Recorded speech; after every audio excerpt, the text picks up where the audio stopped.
I didn't think anyone at the hospital actually noticed me. I mean, really noticed me.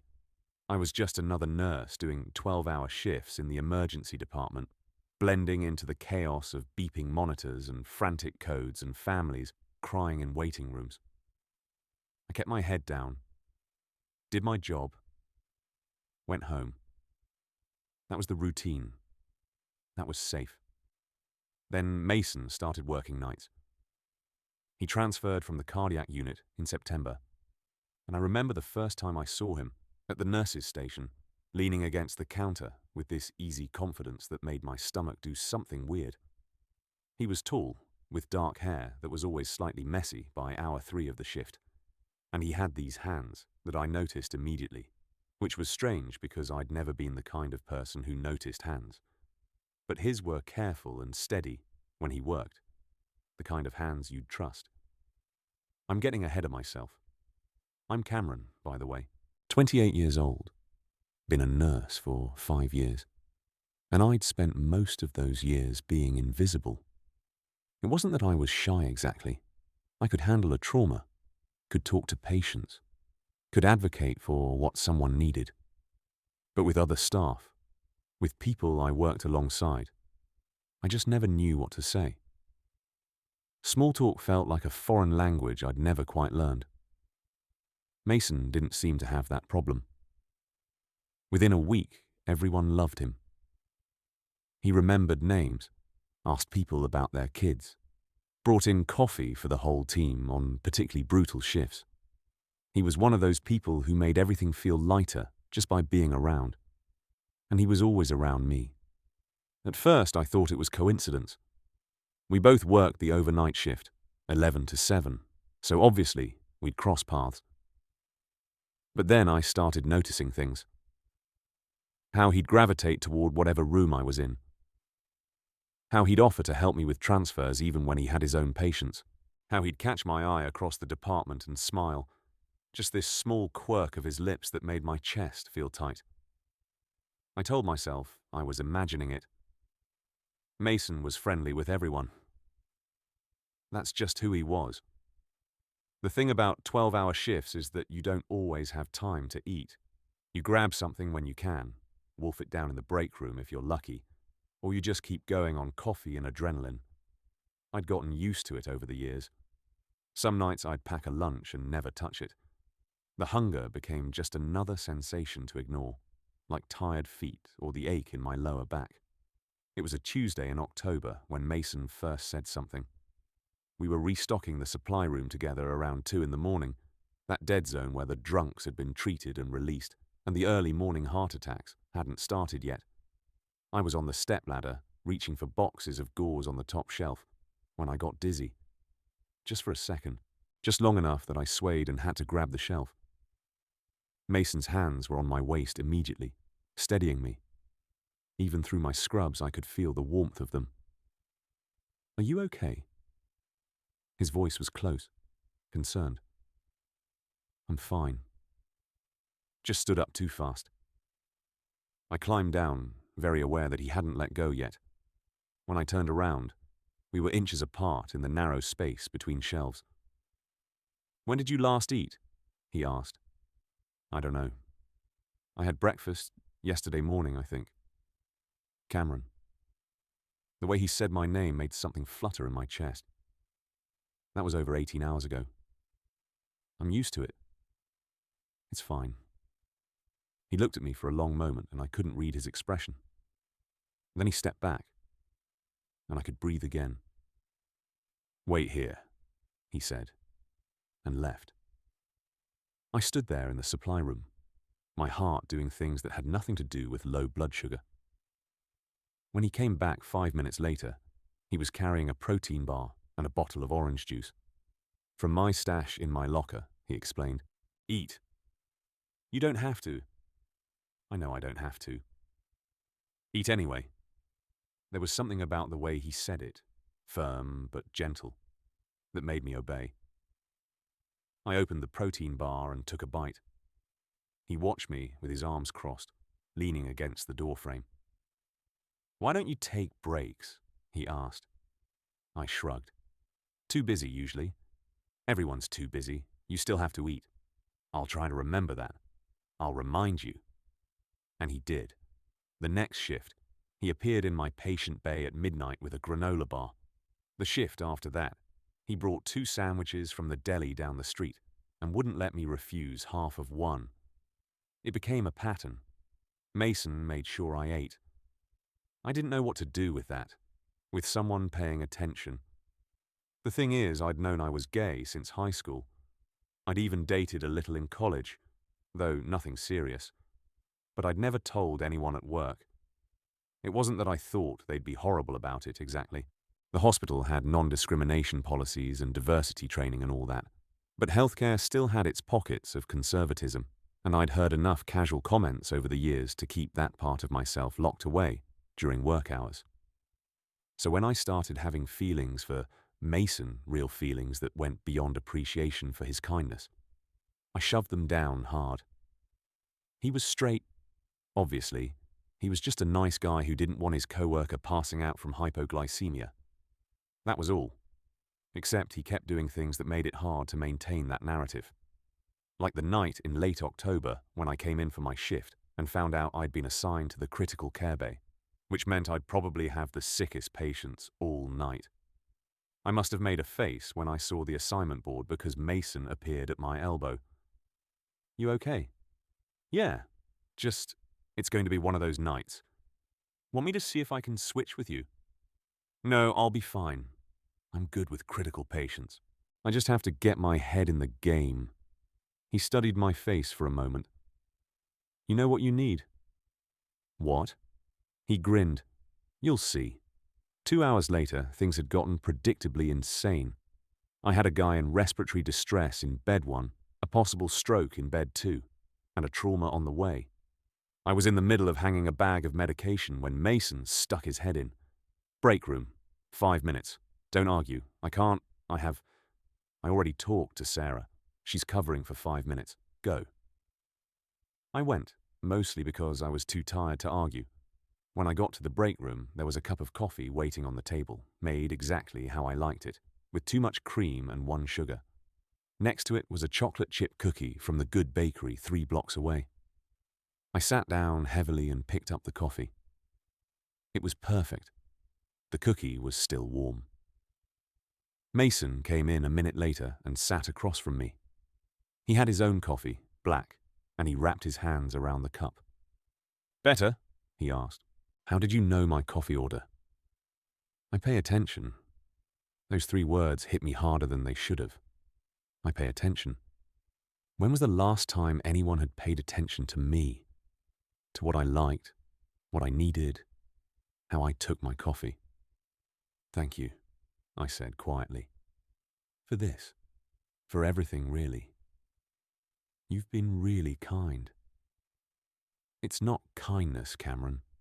He said it matter-of-factly, like he was commenting on the weather. "I like taking care of you." I didn't know what to say to that. I took a bite of cookie to buy myself time.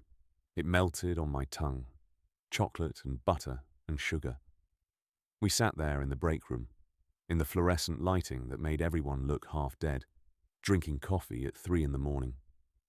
And I felt something shift inside me, like a door I'd been keeping carefully locked had suddenly swung open. "I think I might be in trouble here," I said before I could stop myself. Mason's eyes met mine. "What kind of trouble?" "The dangerous kind." He smiled, slow and warm. "Good." My heart stopped. "Good?" "Yeah." He leaned forward slightly. "Because I've been in that kind of trouble since about my 2nd shift here." I must have looked stunned because he laughed, soft and low. "You really didn't notice? Cameron, I've been trying to get your attention for weeks. I thought you were just being nice. I am nice.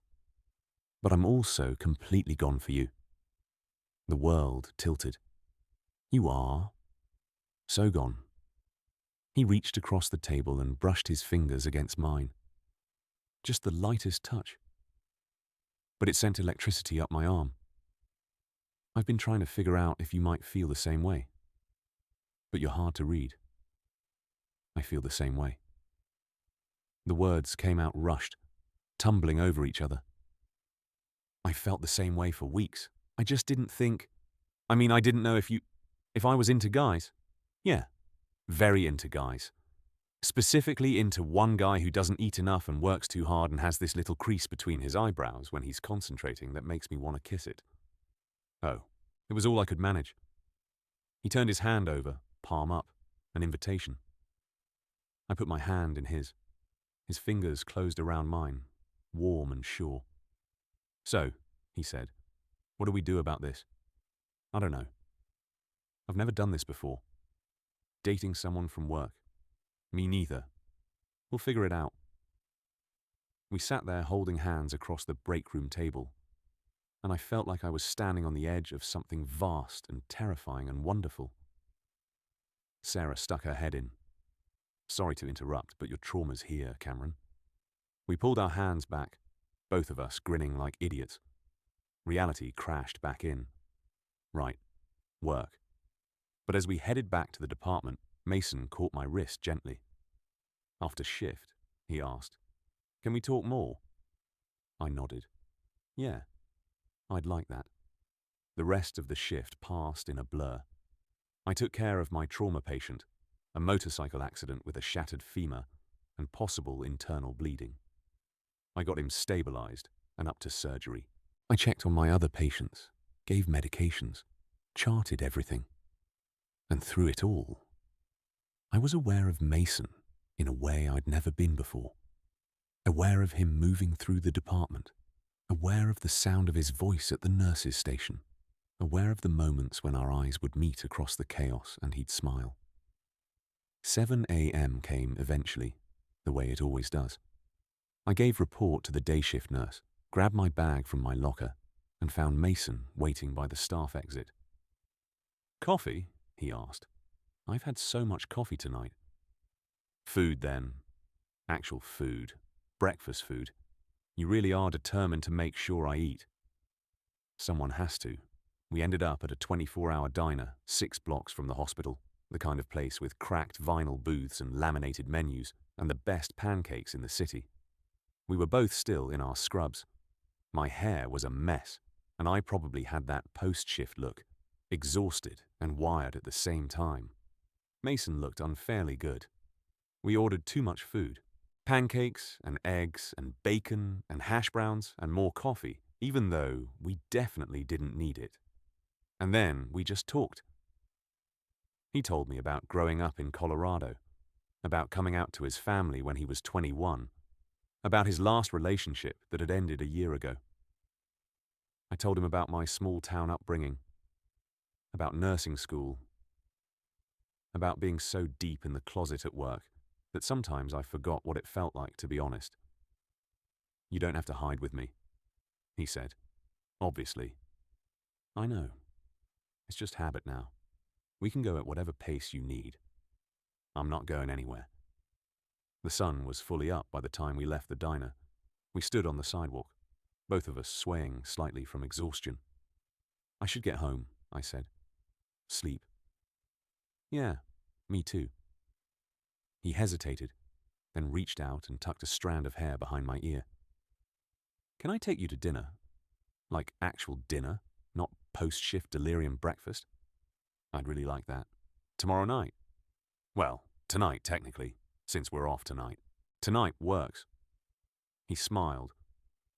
And God, that smile. Then he leaned in slowly, giving me time to pull away if I wanted. I didn't want to. His lips brushed against mine, soft and careful. A question and an answer at the same time.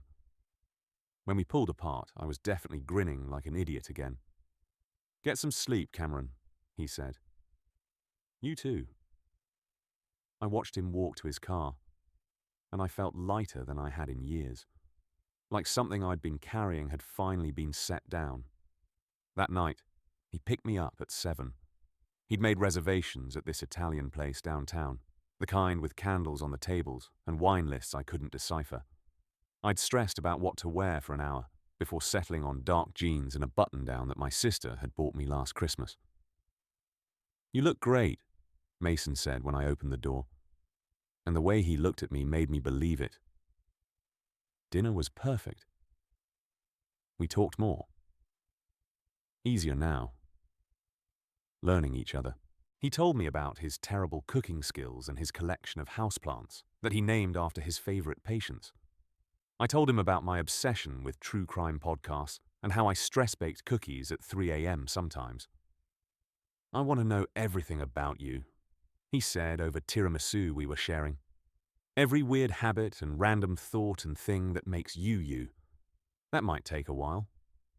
Good thing I'm patient." We walked around downtown after dinner, even though it was cold and we should have been tired. He took my hand as we walked, casual and natural, and I felt that same sense of standing on the edge of something huge. "I need to tell you something," I said as we stood on a bridge overlooking the river. "I'm not good at this. At relationships. At letting people in. I'm probably going to mess this up." He turned to face me, his hands on my shoulders. "Cameron, we're both going to mess up sometimes. That's what people do, but I really like you. And I think you really like me. And we're both adults who can communicate. We'll figure it out. Just like that. Just like that." He kissed me again, longer this time, and I let myself fall into it. Let myself believe that maybe this could work. That maybe I deserved this. The next few weeks were a blur of stolen moments between shifts and long text conversations, and dates that ranged from fancy to ridiculous. He took me to a pottery painting place where we made the ugliest mugs imaginable. I dragged him to a horror movie that made him jump so hard he spilled popcorn everywhere. We went to the farmer's market on Sunday mornings and cooked breakfast together, or he cooked while I watched, and handed him ingredients because he was right about his cooking skills. At work, we were careful. Not hiding exactly, but not advertising either. We didn't touch at the nurse's station or disappear into supply closets or do anything that would invite gossip, but people started to notice anyway. The way we worked together seamlessly. The way we'd smile at each other across the department. Sarah cornered me one night in the medication room. "So," she said, "you and Mason. What about us?" "Come on, Cameron. I have eyes. You two are either together or you need to be." I felt my face heat. "We're together," she grinned. "Finally. I've been watching him pine after you for months. It was getting painful." "Months? He transferred here because of you, you know." "What?" "He saw you at that hospital-wide training thing last spring. Asked around about you.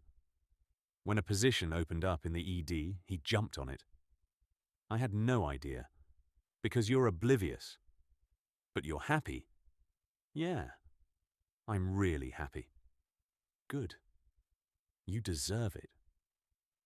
That conversation stayed with me. The idea that Mason had noticed me, had wanted to know me, had rearranged his career just for the chance to be near me. It was overwhelming and terrifying and wonderful. I told him about it later, after our shift, in his car in the hospital parking lot as the sun came up. "Is it true," I asked, "that you transferred because of me?" He had the grace to look embarrassed. "I mean, not only because of you. The ED is good experience. But yeah, mostly because of you. That's insane." "Is it? I saw you at that training, talking to a patient in the hallway. You were so gentle with her, so present, and I just thought, I want to know that person. I want to know what makes someone care that much." I didn't know what to say. No one had ever done something like that for me before. "I'm glad you transferred," I said finally. "Me too." He reached over and took my hand. Best decision I ever made. In December, I invited him to my apartment for the first time. I stress cleaned for 3 hours beforehand, which he absolutely noticed and teased me about. We ordered Thai food and watched a movie on my couch, and somewhere around the second act, we stopped paying attention to the screen. "Is this okay?" he asked, his hand on my waist, his lips against my neck. More than okay. We moved to my bedroom, and it was slow and careful and intense. He paid attention to every reaction, every sound, learning me the way he learned everything, with focus and care. Afterward, we lay tangled together in my sheets, his fingers tracing patterns on my shoulder. "I love you," he said quietly. "I know it's fast, but I do. I love you." My breath caught. "I love you too." He pulled me closer, and I felt safe in a way I never had before. Safe enough to be vulnerable. Safe enough to be seen. The holidays came and went. We worked Christmas Eve together, taking care of people who had nowhere else to go, and then spent Christmas Day with his family who welcomed me like I'd always been there. New Year's we worked again, and at midnight we snuck onto the roof of the hospital and kissed while fireworks exploded over the city. In January, we moved in together. It made sense, we said. We worked the same shifts, spent all our free time together anyway. His lease was up and my apartment had better water pressure. Practical reasons. But really, it was because neither of us wanted to be apart anymore. I'm standing in our kitchen now, watching him make breakfast. He's singing along to something on the radio, off-key and unself-conscious, scrambling eggs that will probably be slightly overdone because he always gets distracted. There's a coffee cup waiting for me on the counter, made exactly how I like it, because he pays attention. He looks up and catches me watching. What? Nothing. Just thinking about how lucky I am. He grins. Pretty sure I'm the lucky one. We can both be lucky. He crosses the kitchen and kisses me, tasting like coffee and morning and home. The eggs are definitely burning now. But neither of us moves to save them. This is my life now. This person who noticed when I didn't eat, who made sure I was taken care of, who saw me when I thought I was invisible. This person who loves me, and I get to love him back. The eggs are definitely ruined, Mason says against my lips. I don't care. We'll have to order something. I still don't care. He laughs and holds me tighter, and I think about that night in the supply room, dizzy and swaying and caught by steady hands. I think about protein bars and coffee orders, and someone paying attention. I think about how love sometimes announces itself in the smallest gestures, in the quiet noticing, in the simple act of making sure someone eats. I never expected this. Never expected him. But here we are in our kitchen with burned eggs and too much light, and a future stretching out ahead of us, full of night shifts and terrible cooking, and a love that started because someone noticed. Because he noticed me.